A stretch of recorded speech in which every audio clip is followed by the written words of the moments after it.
All right. Hello, everybody. Thank you so much for joining us today for this lovely webinar with the wonderful Katherine Keeping. Just a little bit of housekeeping. We will be recording, so if you do not wish to be part of the recordings, please feel free to turn off your cameras. We do ask that during the presentations, you do keep yourself on mute, but during the question discussion periods or when Katherine invites you, you're more than welcome to unmute yourself, ask your questions. If you don't feel comfortable doing so, please feel free to put your questions in the chat and I can relay them to Katherine. Quick little bio here for you.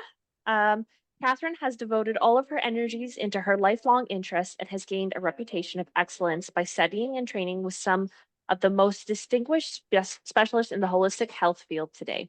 Some of her certificates include Certified Master of Christology in Melody, laying on of stones, and laying on of hands, Certified Instructor of Crystal Surgery, Instructor of Crystal Healing Techniques, Volumes 1 and 2, written by V. Shapira and B. Kennedy, Recognized Practitioner of Therapeutic Touch, Yusu Reiki Master, and many organizations regard Katherine as being a knowledgeable force in the field of natural healing with crystals. She was invited to speak at the prestigious annual North American Conference on Spirituality and Social Work at Lakehead University in June of 2012. She was part of a chosen group of accomplished specialists that presented a captivating workshop on the chakra system. So, Katherine, I'm going to hand it over to you and take it away. Wonderful. Thank you so much. So I began my energy work career working with therapeutic touch, Reiki, quantum touch, everything that involved energy, but nothing else. And it was because my mom loved crystals and I was quite determined to be different than my mom. And it makes my family giggle quite a bit because it is now to the point where there are crystals in every room in the house and where there's a reason for every crystal. And I have grown in my practice to become the top trained crystal teacher in Canada. So I'm now training people in both the foundational level of crystals for how they can change their life with what they already have, excuse me, as well as how to work with crystals to do quite advanced crystal healing work, physically, mentally, emotionally, and spiritually, using crystal surgery. And I'm currently the only teacher in Canada doing that work. Wanted to let you know a few basics about crystals at the beginning. So crystals are, in a very technical sense, just quartz. And it is because of the specific repeating pattern, the cleavage, how they break apart, these stones. And yet within the healing work community, we work with everything from resins to fossils, minerals and meteorites, all as a part of how can you change your life for the better with what you may already have in front of you. They are categorized in a 7-tier system. This was done in the 18th century by Rene Juste, and it was called crystallography. And beyond that, scientifically, we also look at the Dana classification system. So if during school you heard about kingdom, family, class, order, family, species, when you were looking at plants and animals, you can now look at something like amethyst, and it is a tectosilicar framework, which is 75. It's a silicate, which is 1, 0.3, 0.1. It goes all the way through the classifications to be able to identify every stone you have in front of you if you want to look at it from a scientific perspective. From perspective of what do I do with what's in front of me, the first thing to look at is how do I choose a crystal? So some crystals we're going to choose possibly because we like the color of it or the shape of it. If I'm going to put it on top of someone, I don't want it to be so heavy that it's overwhelming. So while I have this lovely crystal for abundance, It's heavy enough that I kind of want to be using two hands right now. It wouldn't be something I'd be putting on someone's throat for abundance. It would be something I'd be putting in a room for abundance instead. You also want to look at, is it rough? Is it polished? Is it a specific shape? Because depending on what you're wanting to do with it, changes. Do you want a raw stone? Do you want something that is formed in some way? Has it gone through a lapidary process? Um, and all of these choices are valid. I have friends who, when they are choosing stones, they want them to feel right in their hands. I have others who want the thing that is the prettiest. The long as you have some way of choosing what's right for you, then you are doing the right process. And it can take a bit of playing to find that. The next thing to look at is, how do I clear stones? Stones take on energy, and so they're kind of like a clear glass of water. And the more they do for us, the more dirt gets poured into that glass of water, so that eventually mud is flowing out. When we want to clear a stone energetically, when it feels like that stone isn't doing anything for us anymore, we can pick up stone and blow light across it. All we have to have is the intention. We can pinch light into it through our fingertips. We can hold it in a geode to clear it. We can put it in the windowsill to clear it. I don't often recommend people put stones in water, because there are a number of stones that can be harmed by doing that. Or put stones in salt. So if you've got an opal, or if you have certain meteorites, they can develop a coating on them so that you can never remove that coating, and you've now ruined your stone.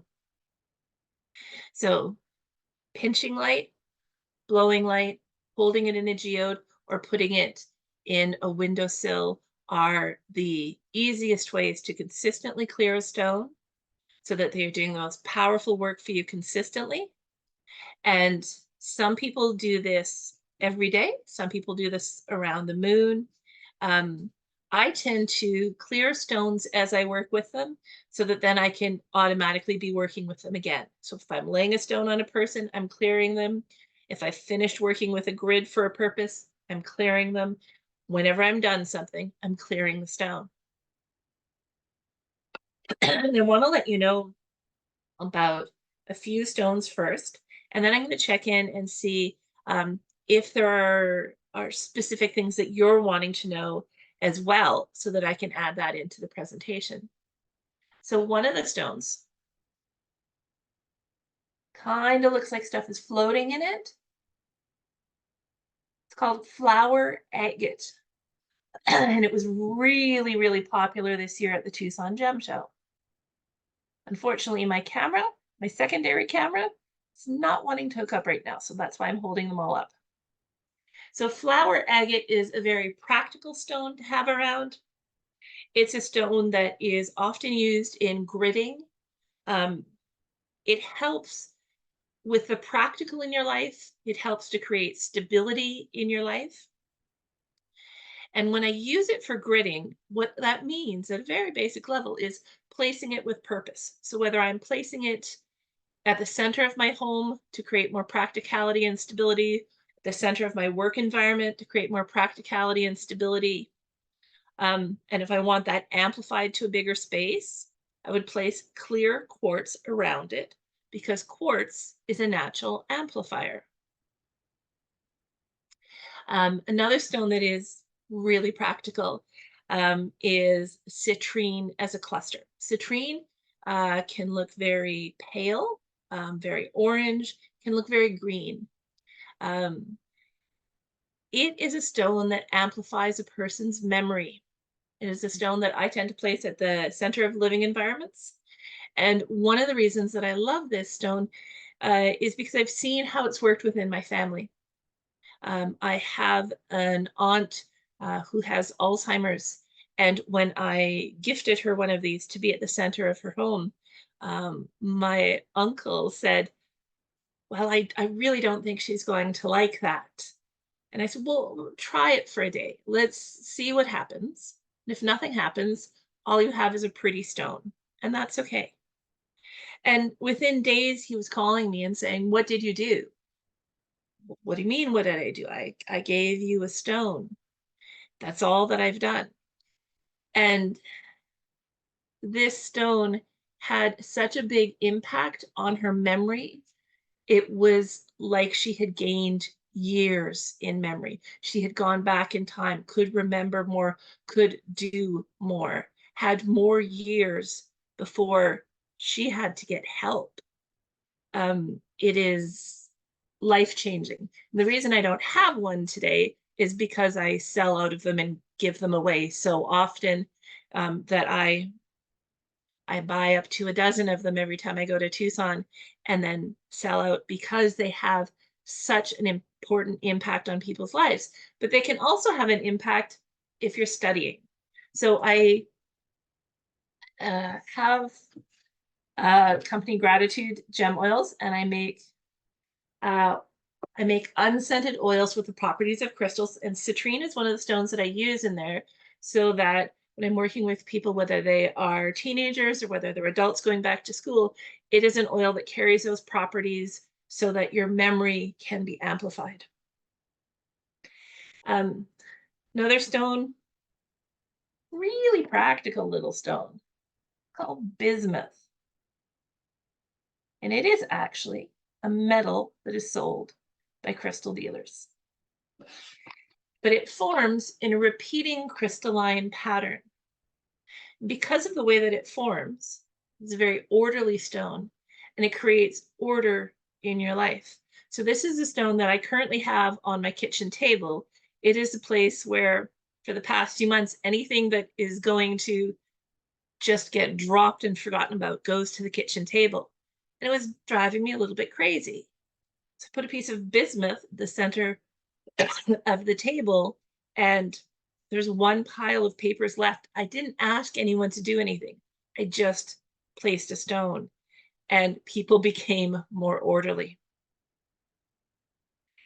Do they know that I'm doing things when I place stones? Yes, but I don't always tell them what the stone is going to do or how it's going to change things. Just place it and watch. When I'm working with these stones, one of the things that I'm doing is I'm also working from the work of Melody. So in the introduction, you heard that I was trained in Melody Crystal Healing. Melody is the person who changed the way crystal healing is done in the world now. She looked at all of the stones that we knew of up until the point that she died. She died in 2019. And she would look at, what are people saying about this stone? Okay, well, let's consider that. And then she needed to have a minimum of 3 people having the same experience a minimum of 3 times before she would consider writing it down. And going through this method of being consistent with the stones, consistent with what you could do with them, so that if I did this thing and you did this thing in the same way, with the same quality of stone, the same thing was going to happen every time. That consistency, that is become a hallmark of what happens with crystal healing in the world now. Um, So that's the first little practical section of stones. I wanted to check in and see if there are any things that you're looking towards, because I do have a few more sections around protection, financial abundance, manifestation, but wanted to check as well to see if there's anything that you're wanting to know so that I can add that in if it's needed.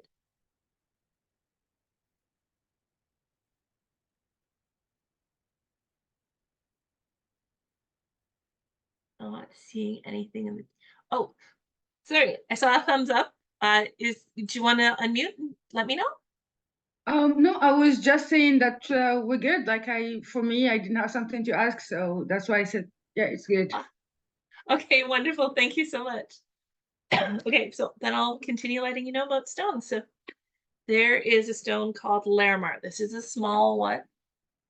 It's blue. It's got white lines running through it. From the Dominican Republic. There's only one place in the world you can find it. It used to be called something else. Larimar is a really good stone for visioning. When you're dreaming things into being, and when you're creating that bigger vision, whether it's for where your business is now or for what it is growing to. Pearls are also really good for doing this. And knowing that Larimar has a different name is important. There are quite a number of stones in the world that have multiple names. And if you know their multiple names, you can often find them for different prices. So here in Thunder Bay, just outside the city limits, there's a mine that is now called the Oralite 23 mine. It's a mineral that has 57 minerals in it in total, but its main formation is from amethyst. However, the first 5 years it was coming out of the ground, it was called goddessite. And if you find anyone who's selling it under its original name, they're selling it under its original pricing. And when the mine got purchased by someone from the States and the stone got renamed and trademarked, the pricing went up by 300%. So if you do a little bit of research, you can find if there's an alternate name to the stone, and then is there a better price I can get for that same stone? And a lot of the stones that you'll find from Heaven and Earth from Robert Simmons are stones that he has trademarked the name of, and they've become quite popular because he's really good at advertising them. But if you find the alternate name, you can get that same stone significantly less in cost. So a little bit of research will save you a lot of money. Next stone I wanted to show you, there's two ways to see it. So this is sunstone when it's a healing grade, a AAA healing grade stone. And this, don't know if the sparkle will come through, is sunstone when it is a gem grade. Sunstone is a really great stone for when you're needing to do public speaking. It allows you to speak up. It allows you to be understood. It allows for clarity. Prior to owning my business, I worked in theater, and when I would travel as a stage manager to northern communities, our sound system would crash the moment you were out of the range of help. And so you've got a room of 300-400 people who need to hear your voice when you're starting the presentation. And I would hold my piece of sunstone and I wouldn't project. I would simply talk in a normal speaking voice, and the room would quiet and I would be heard. When I do public speaking in larger rooms, I always carry a piece of sunstone, whether it is the gem grade or whether it is the healing grade. You'll notice that if you get a gem grade piece, sometimes it is that orange sparkliness, and sometimes it is closer to a blue. This is because there's copper within it, and depending on the length of the copper, changes what is the color of sunstone. One of the things that you can do in terms of financial abundance is working with feng shui and crystals. So you get a turtle, little cute little dude, crystal turtle.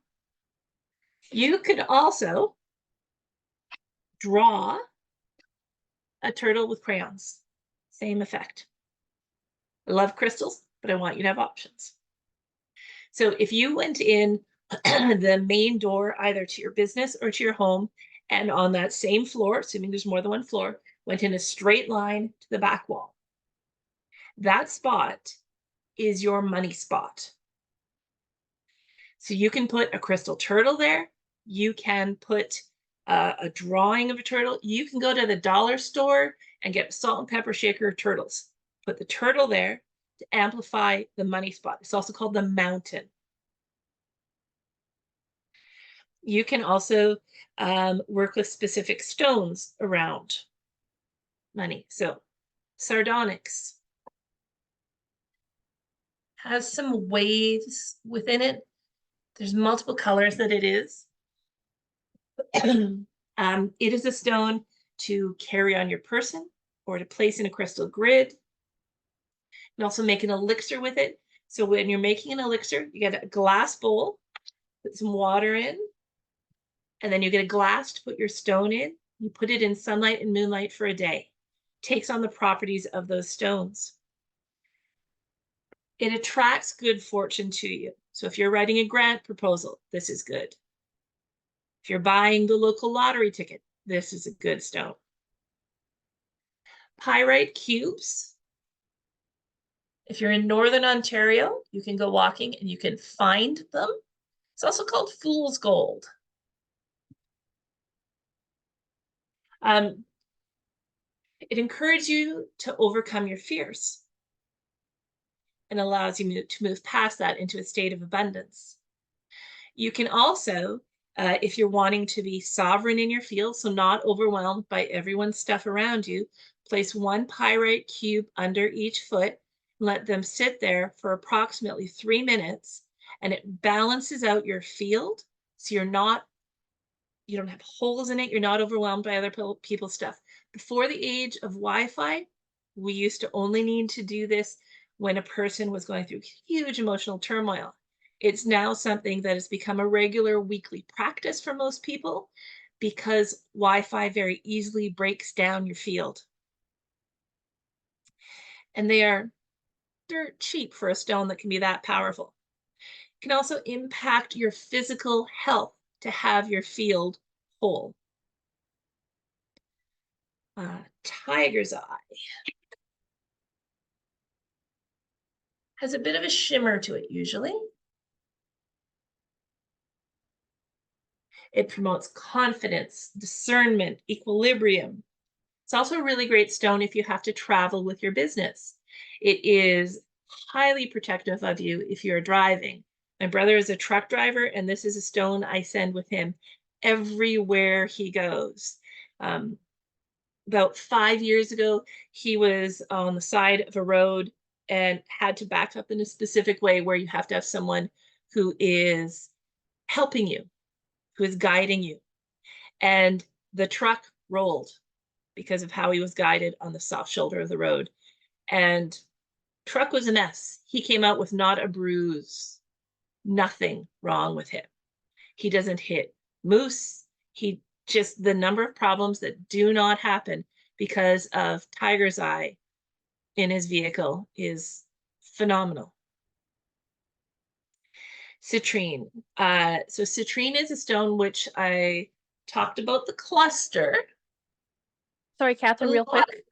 Yeah. Someone wants to know, what was the crystal before pyrite?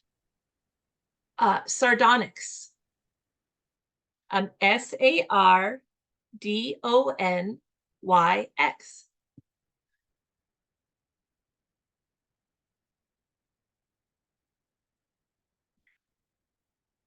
Thank you.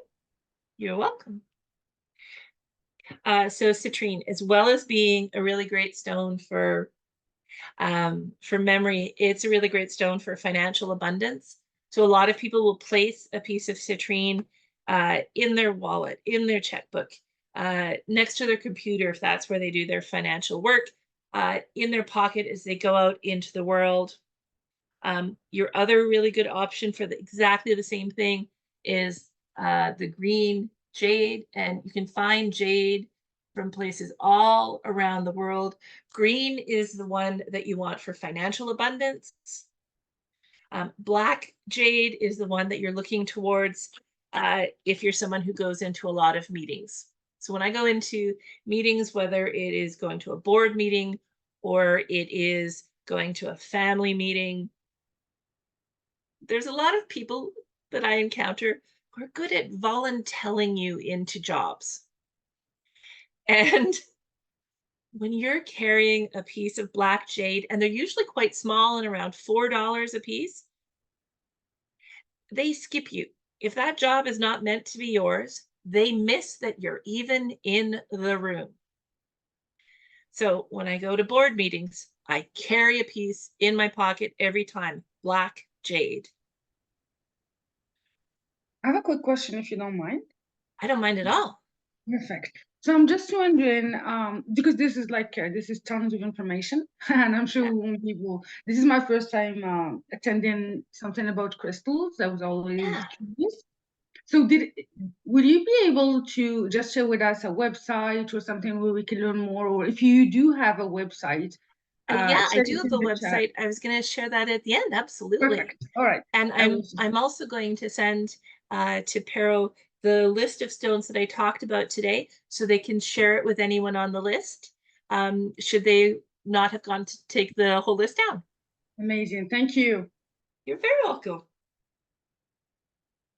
Oh, thank you for putting it up. Yeah.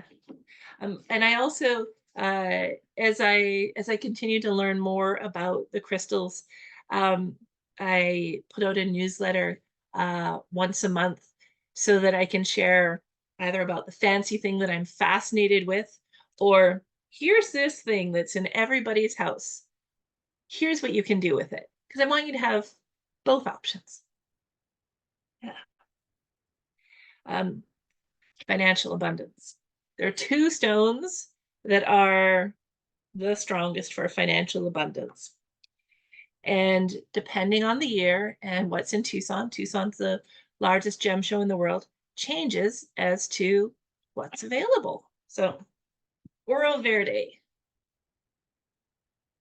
It is a metamorphosis quartz that has been irradiated with gamma rays, called green gold, Oro Verde. Does the same thing, is a horn of plenty. Horn of Plenty is the rarest quartz formation in the world. This year, Oro Verde, I found pendants, easy to find, $10 each. Got a huge jar full. Horn of Plenty, found none. The year before, came back with 5 Horn of Plenty. It is a specific formation of quartz. Both of them amplify financial abundance. Both of them I would place in wherever I was working with finances in my space. So I tend to work with finances around my computer. So because of that, I have either Oro Verde or Horn of Plenty with it wherever I am. If I'm at home, I've got my Horn of Plenty. If I'm out and about, this is a really big thing to carry with you in your bag as well. So then I'm going with the Oro Verde. And Oro Verde, if you've read about stones that are irradiated, this is the one stone in the world that we know is safe. Also reminds me of the Hulk because of gamma rays. If you are working specifically to manifest something into your life, so whether you've done a vision board where you cut things out and placed it on your picture, or you are writing out a list of here's everything that I want to happen in my year. Or you are creating a crystal grid with an intention. These stones are about this particular thing I want, and then you're putting quartz around the outside to amplify it. Whatever you're doing. Moonstone. This is one kind of moonstone. It's called rainbow moonstone. It has a bit of a shimmer to it in certain spots. There's half a dozen kinds of moonstone. Moonstone is a really great one. And Amazonite. Amazonite, if you've not looked at crystals before, is a little bit harder to recognize because it's a specific color of green and there are a lot of green stones. I tend towards the moonstone because moonstone is more versatile. Moonstone can help you manifest your dreams. Moonstone can give you safe travels when you're doing all the things that are not driving a car.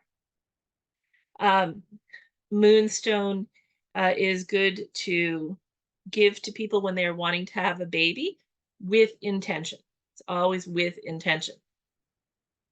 If you're working with green moonstone, it's a really good stone for if you're not really great at staying hydrated, to have that stone on your person or within your field because it helps your body process water in the most efficient way possible. Check a few things off.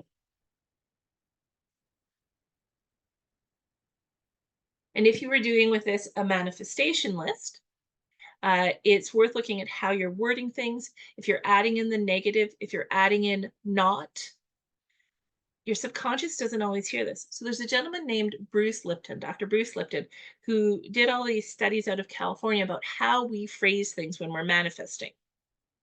And when we put the word not in, our body doesn't always hear it. So if I wanted to say, I will not hit traffic today, I'm drawing in all the possibilities of all of the traffic by saying it that way, by adding in the word not. How we phrase things matters. And we can write our list and rewrite our list and rewrite our list. Turritella agate. So Turritella agate.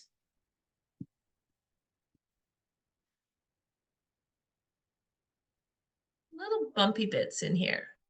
There's actually fossils within the agate. It's called Turritella agate because it's from Turritella, Italy. It is a stone that I would not put next to my bed ever. It amplifies your energy, helps you to keep going and going and going and going. It allows you to not live on coffee.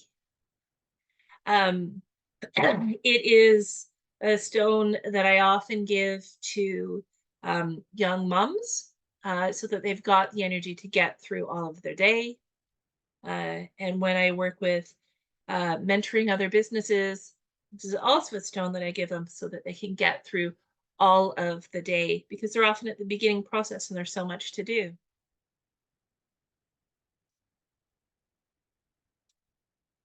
Tell you one more stone and I'm going to check in. So carnelian can look two different ways. So this is a standard carnelian. Kind of looks like paint. And this is a Madagascar carnelian. It's not as pretty, but it's more powerful. Carnelian is a stone of creativity and of inspiration. It's often thought of as the artist's stone. So it's a stone that when I am writing content, when I'm writing newsletters or classes or articles, this is a stone that I want to have around me. And even though I place it as if it's a grid, I naturally go to pick it up and rub it. Just, it feels really good. And then you're typing with one hand while you're holding your stone. But because writing is something that I often want to leave to the last minute, this allows me to step into that creative groove, to get the writing work done, to get the content out early rather than at the last minute.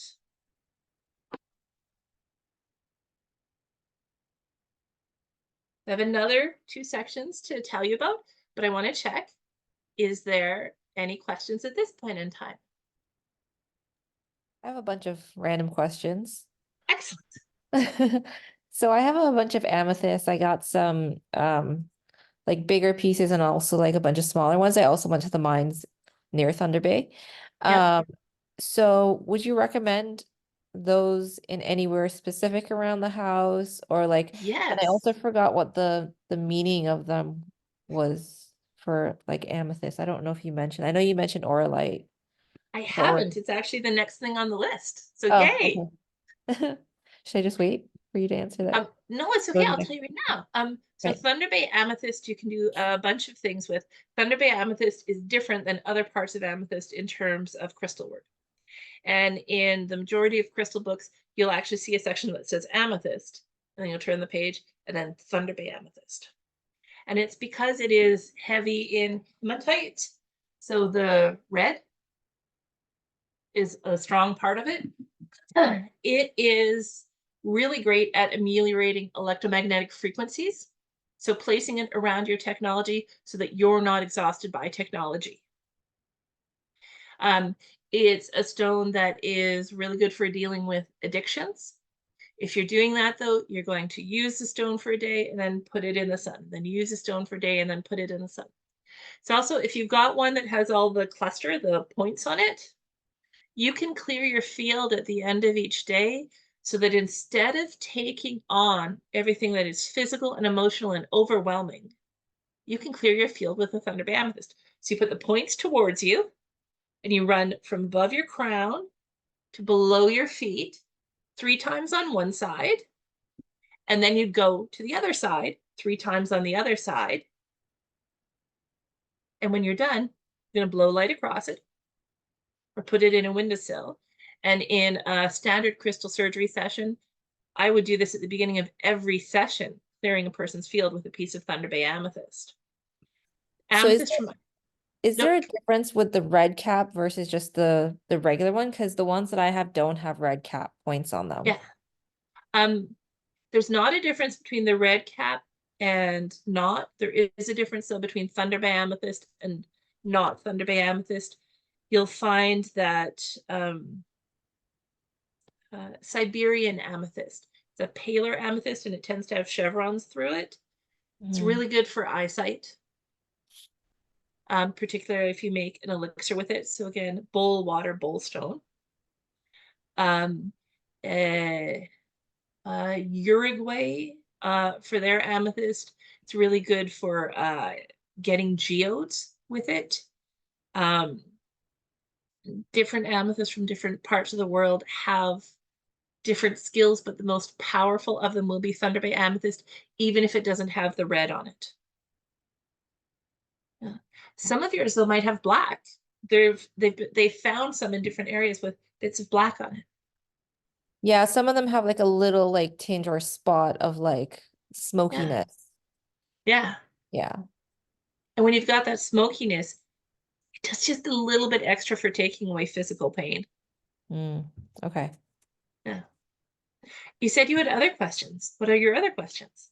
I do. So I have a room filled with crystals and they're Yes. all kind like sometimes I tuck some away and sometimes I display some of them.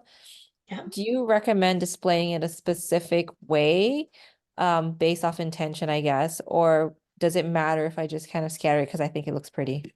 The only thing I wouldn't do is put a sphere directly in sunlight. And it's because the sun can come through it and heat things up and start a fire. Otherwise, you're going to put them how they want to be. So I know that with mine, the wall across from me is all stones. About every 3-4 months, how they want to be changes, whether it's something in me that changes or something in them that changes. And that makes a difference. I do tend to collect, you know, the little hematite rings you get at fairs for kids. I collect those because then I can put the spheres on there and they don't roll away. When I've got a number of little things like zincite wands, they're tiny. I collect pretty little boxes. You get them when you go to different retailers. It's how they box things up. And I just keep the pretty little boxes and I put my little zincite needles in there and such. So yes, it is with intention when I'm trying to create something. And at the same time, as long as I'm not putting something that's going to start fire in direct sunlight, you're all good. Thank you. You're welcome. Does anyone else have questions at this point before I carry on? Nancy has her hand up. Oh, Nancy, yes, please. Hello, thank you. I put a question in the chat. I have a moonstone sphere. I was Yeah. wondering, I keep it beside my bed. I was wondering if that's a good spot for it. I have a few questions actually, but I'll start with that one. What color moonstone is it? It's white. The So rainbow yes, moonstone, I'm pretty sure. yeah. So yes, it's good to have next to your bed because it can help you as you wake up, start bringing dreams into reality. Okay, awesome. And then I have sunstone as well. And I keep Nice. that in my living room next to a Mhm. tower of crazy lace agate. I thought it was Yep. like a complementary combination. Well, sunstone and moonstone tend to be the ones that balance each other out, Okay. which came up really strongly at this last eclipse. Crazy lace agate is more about throat chakra, about how do you speak up, how are you heard, and how do you hear others. But to have a tower, oh, that's spectacular because usually they're tiny, tiny pieces. Yeah, it's well, I have it right here. It's not a big tower, it's a little one. But still, you're very lucky. Well, thank you. I didn't realize that. Yeah. And then I guess my last question, and this isn't super indulgent, and I can wait until the end if there's time. But I am self-taught in terms of crystals. Like I read books and like that kind of thing. So I keep crystals on my desk, which is where I work. I do my work for my business. And I was Yeah. wondering if you had any thoughts about whether it's actually helping me or hindering me having these crystals right here, like beside me. Um, I think it can be both. So it depends what you're putting beside you. If you're wanting to be the person who's doing the really practical work for the day and you're putting all the creative stones next to you, then you're going to get distracted.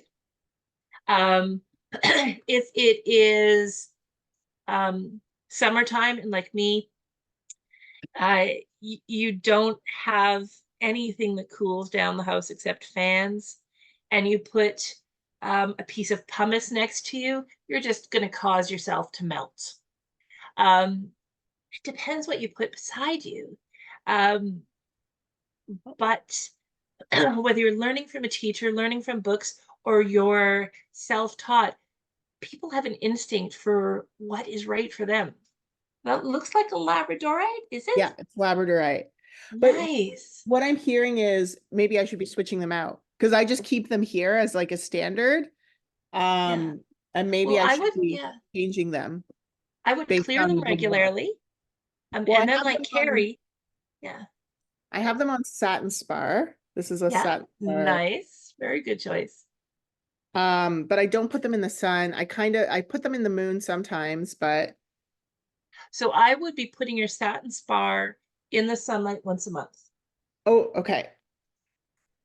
Melody lists, I believe it's 35 stones that never need clearing. But if you don't have the list memorized, which I don't, then by all means, take a day, a month, whatever day you like, whatever day you're like, I'm not working today, let's put them in the sun. It's worth doing. The thing you want to be aware of though is if you have very pale stones, so your citrine, your heliodor, kunzite, rose quartz, pale stones, you don't want to leave them in the sunlight for months and years. They will fade. Your pink petalite, you could have a pink petalite that then is now clear petalite. It's still going to do work, just not the work you originally wanted it to do. So a day is good, a year, not so much. And the Labradorite is, I would find it a good choice because it, as well as being a grounding and a protective stone, is a really good one for dealing with emotion. And there are times, at least for me, that I have people trolling me on Facebook and Instagram and having to deal with that. And I am not calm initially, which is why I don't write right away. But Labradorite calms those emotions so you can write the appropriate response. Oh, cool. Yeah. Yeah. Thank Thank you. you. I'm going to tell you about a few more stones before we're done. So amber. So whether it is an amber colored amber, whether it has bugs in it or not, blue amber, a black amber, a red amber, amber is a really great shield. So the end of my talking to people part of the day is at 5 o'clock. So at 5 minutes to 5, I will have people who text and then immediately email and then immediately Facebook because they want an answer right away. And it feels like a lot.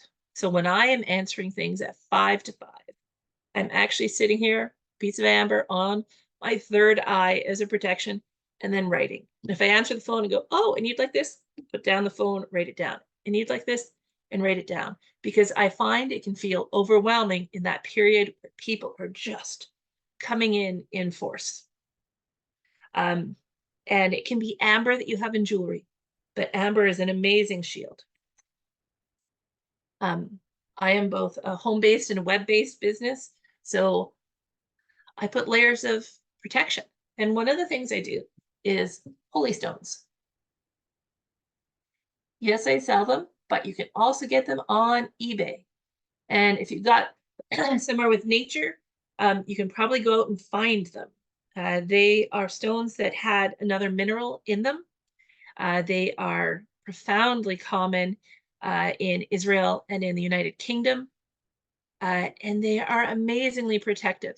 I have people who, no matter how many times they book with me, they cancel. They can't get past that rock. If a person has negative intentions towards either you or anyone in your space, they can't get past it. When I do energy clearings at businesses, I hang these holy stones at their entrances. My godchildren, when they had nightmares, we hung these over their bed frames. Crazy protective. When I go to the hospital to do healing work, because I don't want to take on all of that energy, I wear a holy stone. Just put it on a chain and hang it around my neck. I have nurses who are wearing them. Holy stones. They are, if you've got nature, you can probably find them. If not, you can find them on eBay or your local rock shop. They're also called hag stones because wise women who were hags would wear them.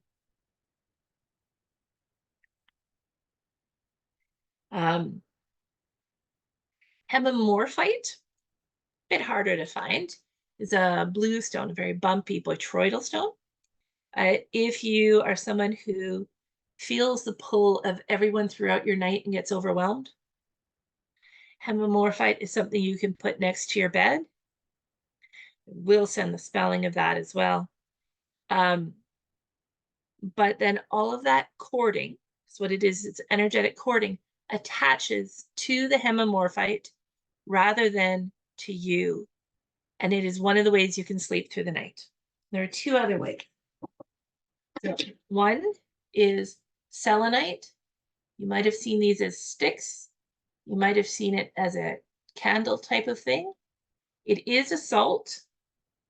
If you put selenite under the foot of your bed, everything that is physical, emotional, all the toxins in your body are naturally rolling off your body, off of your feet at the end of the night. And as you sleep, they can either lay there for you to then walk into all that gook in the morning, or they can get sucked up by the selenite. So my brother, the truck driver, he works in construction and breathes in all of these toxins on a daily basis. And he would wake up coughing night after night after night. Put selenite under the foot of his bed. And the first night that he says, I'm not sleeping well, clear it in the sunlight and then put it back under his bed, and he sleeps.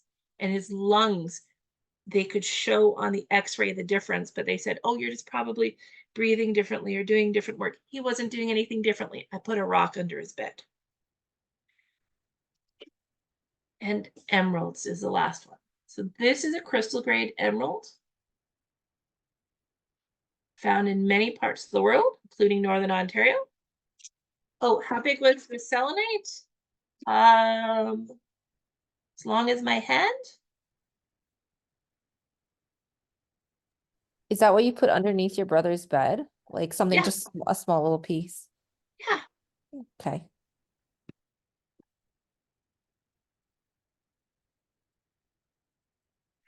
So emerald calms the sympathetic and the parasympathetic nervous system. So it's good to place under bed if you're someone who tends to wake up throughout the night, who tends to have insomnia. It is really good as well for people who have ADD and ADHD to create calm within their systems.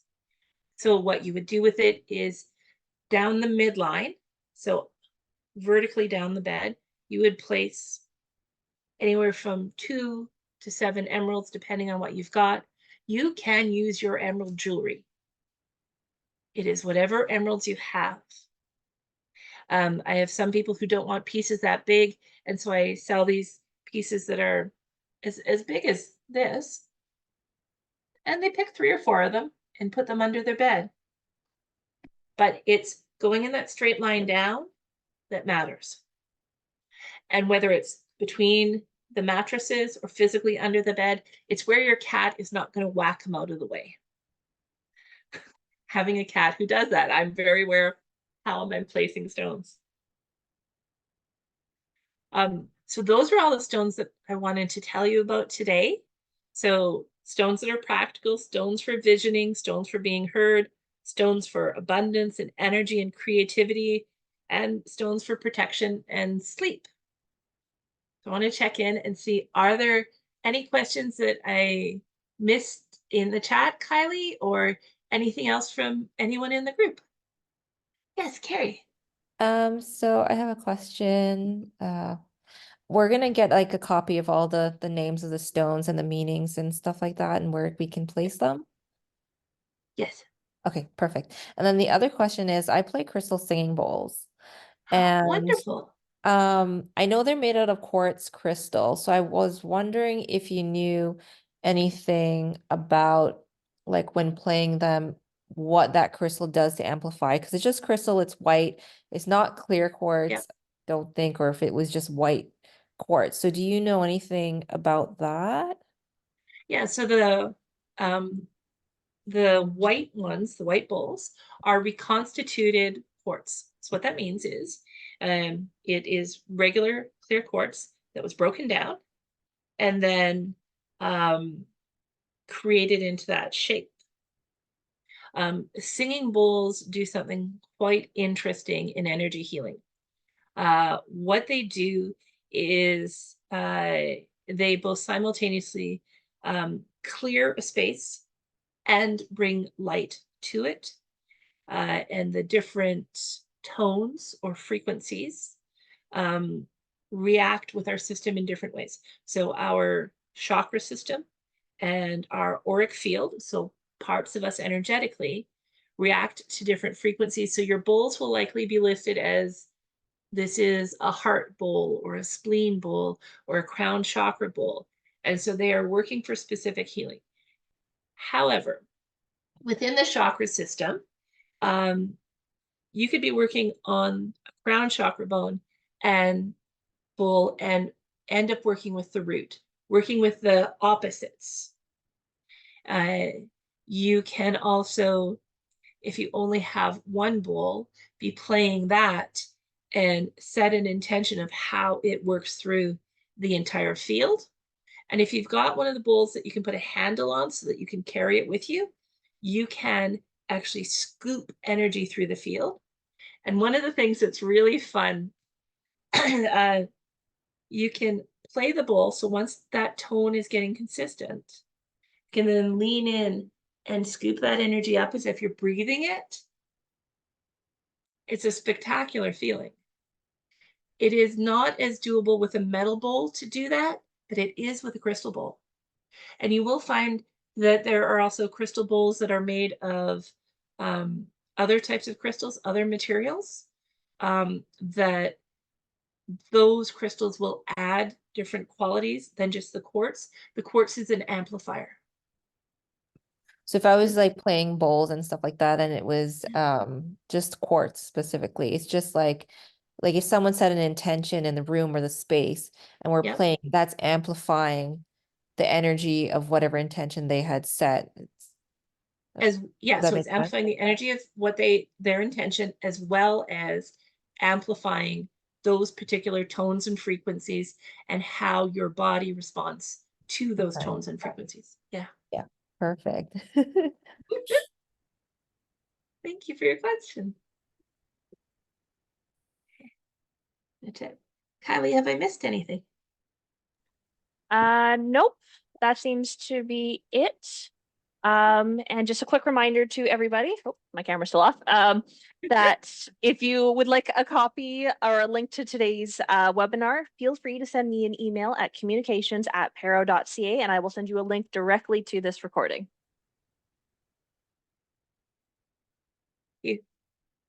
Thank you so much.